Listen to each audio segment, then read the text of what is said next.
Bismillahirrahmanirrahim. Assalamu alaikum dear students. I am Ms. Saman Javed, visiting lecturer at University of Education, Lower Mall campus, Lahore. The course which we are studied is the Applied Ecology and the course code is ZUL 3118. This is our 7th lecture. Today we are discuss about the topic deforestation. The key points related to that topic includes what is deforestation, forest, what is the importance of forest, reasons of deforestation, effects of deforestation. Then we will discuss about deforestation as a positive feedback loop, Pakistani ecosystem solution, preventing deforestation, and finally there is the conclusion. Now, what is deforestation? Deforestation is the clearing, destroying, or otherwise removal of trees through deliberate, natural, or accidental means. Deforestation is basically the destruction of the trees in a specific area. That destruction might be through accidental mean, or it might be through natural process or natural deliberate process. According to the US EPA, United States Environmental Protection Agency, they define deforestation as the permanent removal of standing forest. Next, there is what is forest? Forests cover almost about 30% of the Earth's land surface, and it's according to the WWF, World Wildlife Fund. Forests provide billions of people food, medicine, and fuel. Next, worldwide forests provide about 13.4 million people with jobs in the forest sector, and about 41 million people have jobs related to forest. About 3 by 4 portion of the Canada, half of the universe, and all of the Europe and significant proportion of the rest of the world has been forested in the past. Internationally, it is recommended that there should be 25% area under the forest cover. But unfortunately, in Pakistan, discovered only about 4.8% of the total land area, and it is quite insufficient for the forest. Forests are the important source of timber, fiber, paper, and it provides habitat for the wildlife animals, and it is also the economic source, a great source of economic value. Forests modify our climate, and forests also reduce the water runoff problem, and it to protect our soil from erosion.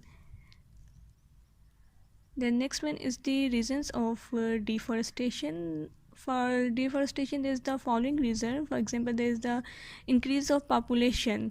Population are increasing day by day, and there is the need for the habitat, and they construct their house for habitat purpose, and they destroy the forested land. And then there's the industrialization. Industries are constructed day by day, and its construction are increased, and for it there's the um, need of the land, and to fulfill that need they destroy the forested land. Next is the urbanization. Increased rate of urbanization results into the deforestation. And then there's the need of for the construction of the road, and then there's the mining and use of the building material results into the deforestation.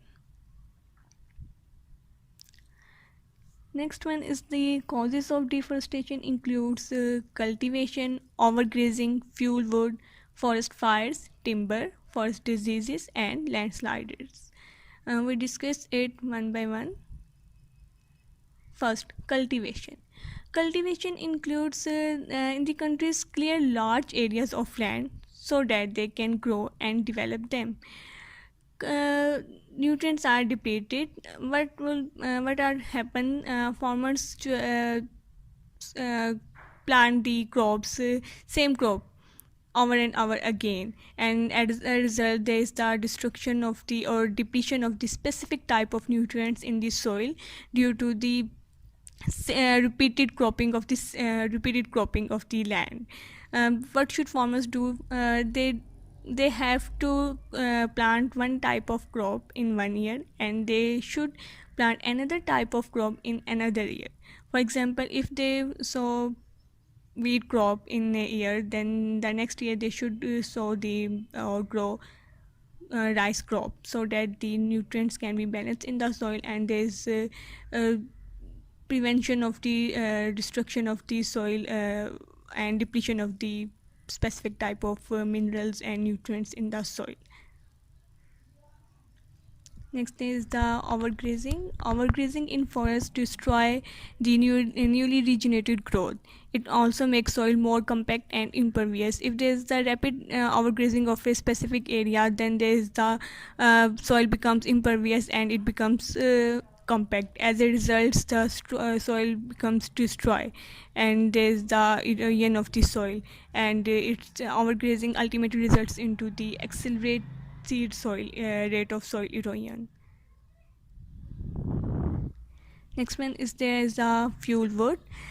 People who live near the area of forested land, they cut the trees to fulfill their need of the fuel.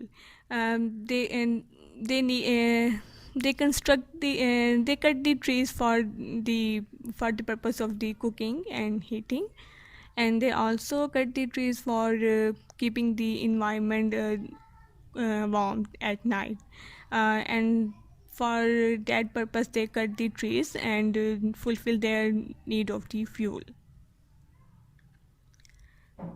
Next, the major cause of deforestation is the forest fire. When there's it is also due to the accidental means, or it might be through proper planning. Frequent fires are there, and that results into the destruction of the major of the area of the forest. Some fires are incidental, while the majority of them are deliberate. Next one is the timber. Timber and plywood industries are mainly responsible for the destruction of forest trees.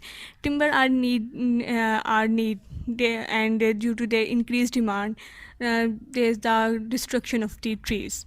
Thus, the increased demand of timber leads to the rapid depletion of the forest. Forest diseases.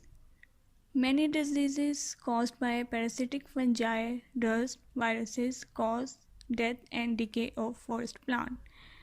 Diseases such as hot rot, blister, rust, oak wilt, phloem necrosis, and Dutch elm diseases damage the forest in large number.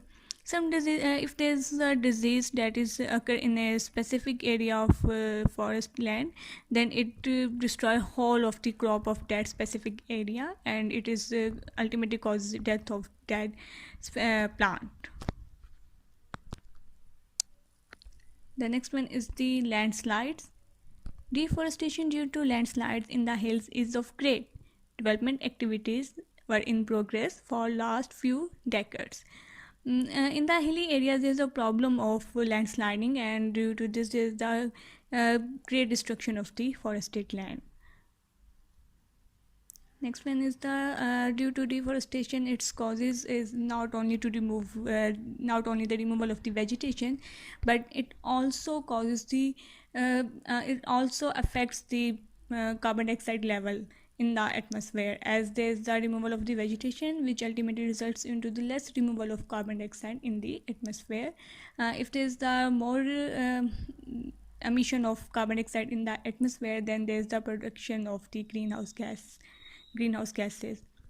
According to the FAO, Food and Agriculture Organization of the United Nations, they said that deforestation is the second leading cause of the climate change, and the first leading cause is the burning of the fossil fuel. In fact, deforestation accounts for nearly 20% of greenhouse gas emission.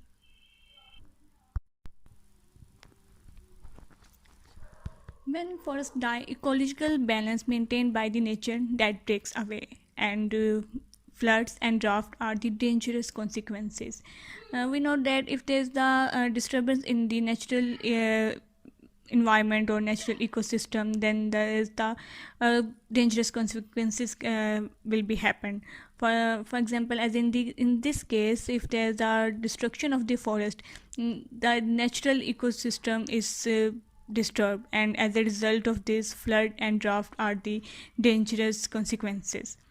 In the Himalayan range, the rainfall has declined 3 to 4% due to deforestation, and it leads to the changes in the system. Next, deforestation as a positive feedback loop. There's a scientist named as Herbert Brook experiment. He and his co-researchers set an experiment, and he said that they said that deforestation is like a positive feedback loop. What is positive feedback loop? A positive feedback loop causes a system to change further in the same direction. If one thing is happen, the other consequences is the more severe. For example, if there's the vegetation is removed from a stream valley, and the water is flowing from precipitation, erosion is occurred, and there's the loss of the nutrients of that area, and that results into the more vegetation to die, and that ultimately results into the water cause even more erosion and cause loss of the nutrients, and that even more plants to die. In the next, there is the representation of that phenomena in a diagrammatically way. In this, you can see in the picture, there is the decreasing vegetation, and that results into the leads to erosion and loss of the nutrients, which ultimately results into the more vegetation to die, and ultimately there is the destruction. Vegetation is more vegetation is destroyed, and there is a less number of due to the less number of the nutrients in that area, and it is the example of the positive feedback loop. There's a decrease of the vegetation in our valley that increases the erosion and loss of the nutrients, which in turn causes more vegetation to die. Then there's the next one is the Pakistani ecosystem. There is the forest in the northern areas, known as the juniper forest of northern Balochistan, that is heavily harvested for the need of the timber and fuel wood, to fulfill the need of the timber and fuel wood. The next one is the Indus River. Large tracts have been cleared for agriculture purpose. The Himalayan logging for the timber and firewood, and making cleanings for the agriculture need. The mangrove forest is for the coastal areas. Then, what are the threats of the Pakistani ecosystem? The major threat to Pakistani forest is uncontrolled and unsustainable cutting. There is no check and balance for the destruction of the forest land. There is the lack of the political will and commitment, and there is no proper planning to preserve the natural ecosystem. There's the unrealistic forest working plans, and there's the if there's the planning, then it's not the implementation of that laws or rules. There's the weak implementation of forest protection laws. Then what is the solution to overcome that problems? Propagating modern technologies and farming techniques. The next one is we can encourage our tree planting, and there's the use of solar energy and hydro energy, that is air power, to generate the or fulfill the need of the energy. There should be the reduction of the political interference in the forestry and wildlife department, and by improving other institutions and departments for other sustainable development of forest, wildlife, and biodiversity resources. These are some of the suggestions for the reduction of the deforestation. Preventing deforestation includes we can plant tree in our own yard, and the next one is we can recycle the product. For example, we can recycle our notebooks, some papers, newspaper, etc. Recycling is why recycling is necessary. It's a simple process, and it's a simple way to reduce the trees needed to make new products. Overall, deforestation can negatively impact our environment as well as our own life. We can make simple changes to protect the natural ecosystem of the forested land and preserve our natural forest. These are some references from which material is gathered to prepare that.